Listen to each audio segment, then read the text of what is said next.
As you know, the Bible, the Bible, no, the church, the Catholic Church, for Sundays, uh, invites us to reflect on Sundays based on the first reading in the Gospel, because both of them have a connection.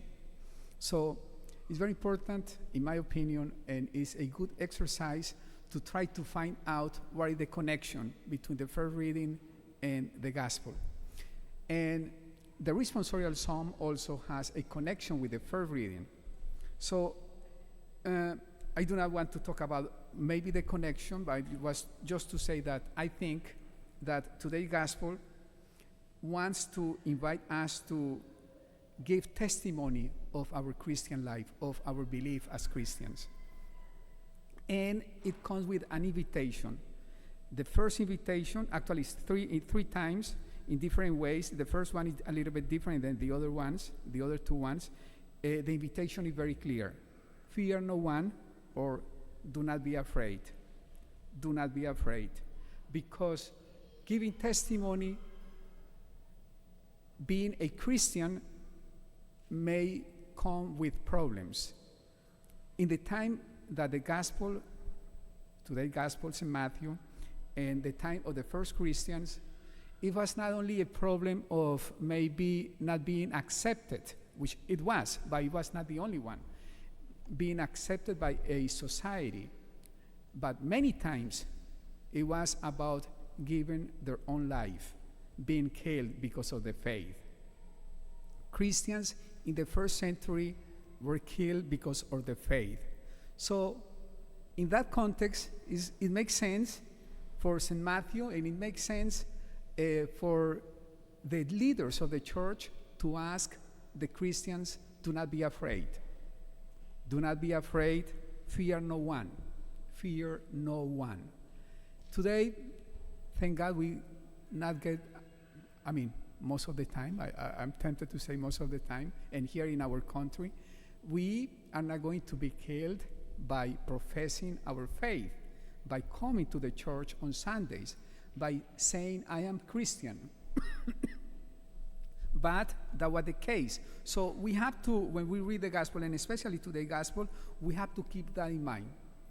Be not be afraid is an invitation to be faithful to our faiths, to understand that giving testimony comes with problems, and being a Christian sometimes and in some contexts is not easy.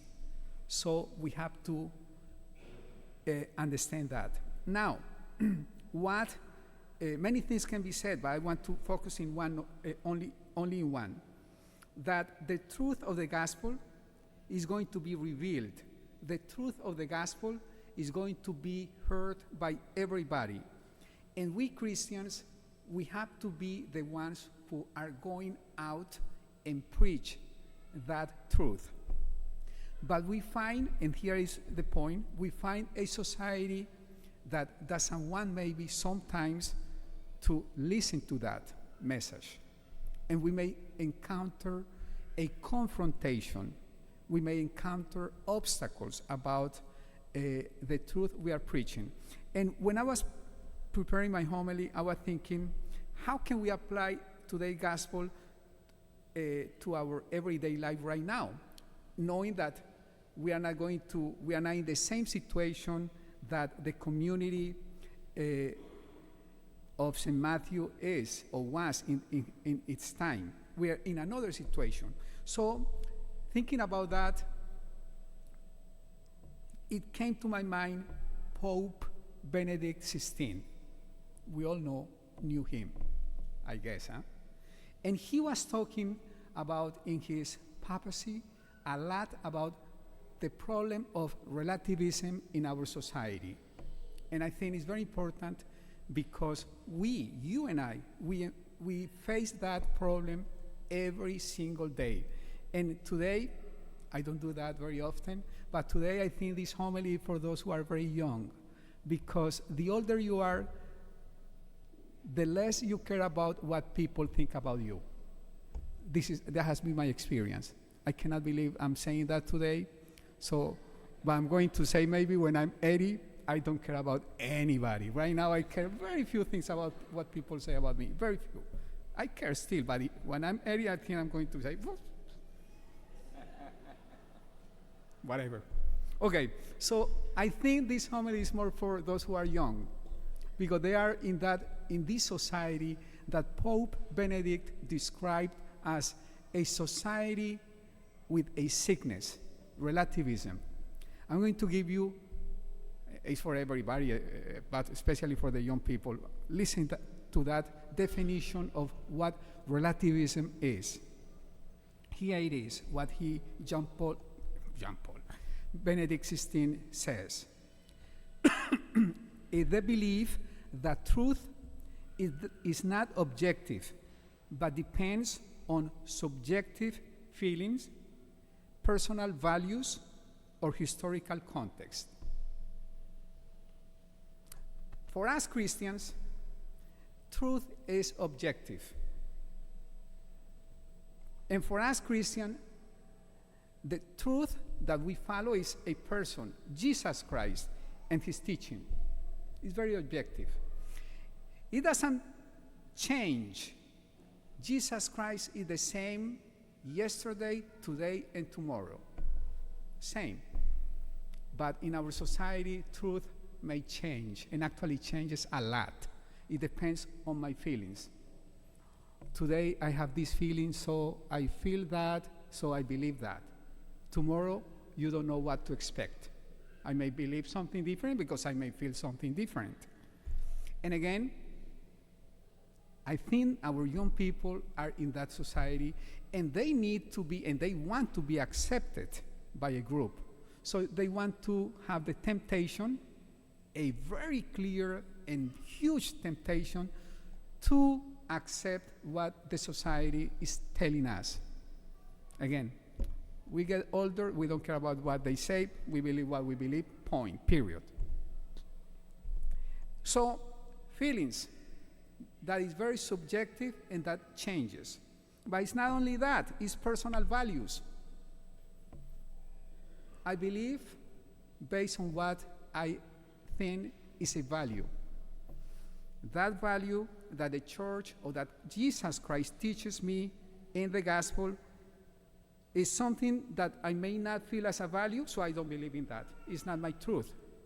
So I hear a lot on internet that they say that actually I accept and I respect what you are saying and that value. And yes, we have to respect people, but sometimes, I'm so sorry to say that, I'm going to say something that may sound horrible, but sometimes some people say stupid things.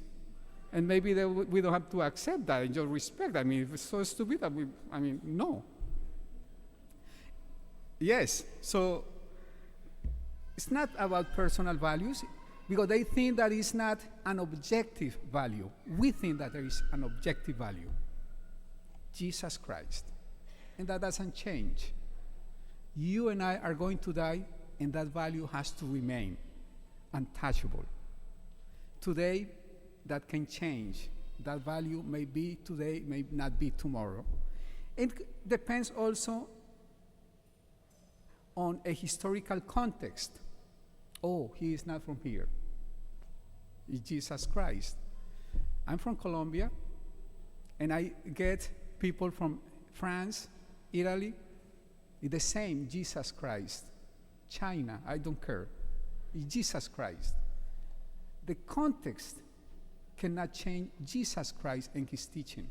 We may comprehend that in a little bit, in some different ways, small differences, by the same value, the same Jesus Christ. I cannot say here, because I am Colombian, I was born in Colombia, I think that Jesus Christ did resurrect. Really, it was something like an imagination, and he was a ghost. No. I mean, if I say that, you can write to the bishop, and they are going to take me, leave. I mean, that's not Jesus Christ. No, it's Jesus Christ. Resurrection, period. You can be from China, Japan. I don't care. Jesus Christ, it doesn't change. It's not different. I cannot say, oh, I am Colombia. I was born in Colombia. You know, I think the Eucharist, maybe he's not real present here. It is a symbol. No. No. He's present, period. You know what I mean? Those are objective truth that nobody can say because he is from this country, from this culture, that is different there. No. Period. Relativism is a huge problem that we have today. And I'm telling you, and I'm coming to the end of my homily. In that context, we have to stand and say, I am Christian, I believe in that objective truth, and I'm not going to be afraid to teach and to say it out loud. And if some people may be offended by that, it's his problem, not ours. This is what we believe. This is our truth, and we stand for that truth. And we have to pray, and maybe that's the end of my homily. We have to pray for our young people who are in the middle of that society that is telling them that they have to respect their belief. And you say, I don't believe that because there is an objective truth, as I was saying, where we may be labeled as fundamentalist and as an old-fashioned people or traditional people. Oh, no, I don't know. Because it is not a real truth right now. Everything is so changing so fast, and that we don't have any truth. And if you don't have any objective truth, there is nothing substantial, and there is not a foundation in our lives. So let us pray today as we celebrate this Mass, that we may come to our roots in what we believe, and that we stand for that. Let us pray also for our society, for the young people who are in the middle of that society, and let us ask God to bless them and to help them to protect our Catholic faith every day. Please stand.